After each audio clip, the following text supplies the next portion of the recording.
Today we tracked percussions for the song we're working on. The song title is Le Roi a fait battre Tambour. Tambour means a drum, so we had to choose the right main drum for this song, which was going to be a big drum with a real skin on it, so no floor tom or something. We visited the percussion player because he has a big variety of different drums, and we picked a few that we thought might fit the bill. When we arrived at the studio, we placed them here and listened to them in this recording room. Every room is a little bit different, so we had to choose according to this room. We picked the one we liked, then we were discussing sticks. We had bazillions of different sticks, so we picked the one that gave us the texture that we needed. Next was putting microphones. We used a close-up microphone and a room microphone, and in this case room microphones were very important.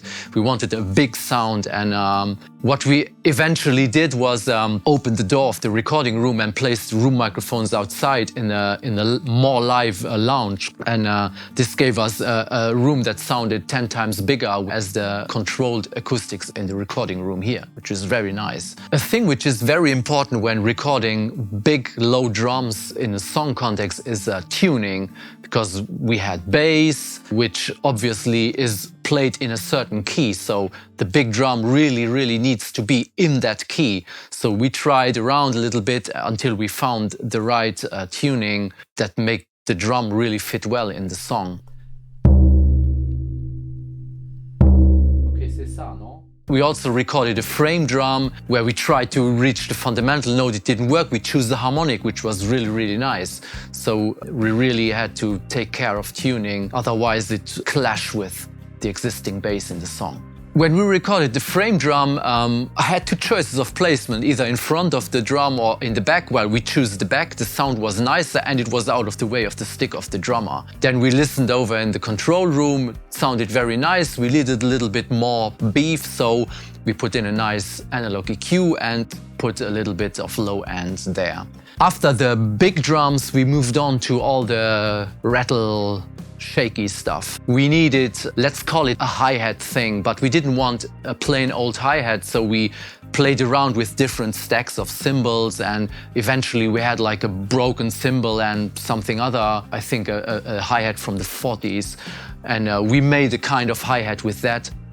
Next, we had to think about recording it in a way that it would sit naturally in the mix. I didn't want it to be center, I wanted it to be off-center, so we moved the percussion player just out of center of the stereo room microphone, and the result is that it's going to sit nicely, naturally, pan to one side without having to pan anything artificially.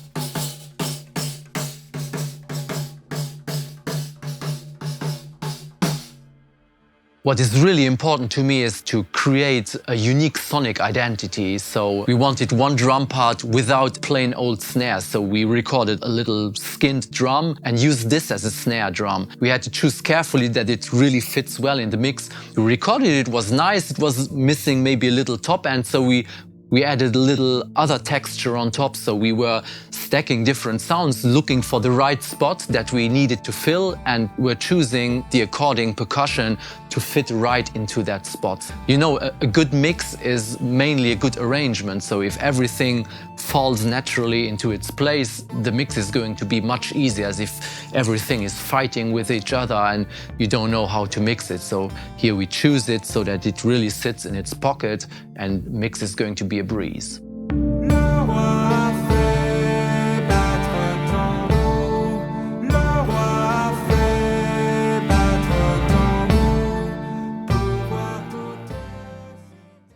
Thanks for watching, I hope you enjoyed the video. If you want to see more, then subscribe to the channel, and if you need help with your production, check out the link to Tidalwave Studio in the description below. See you!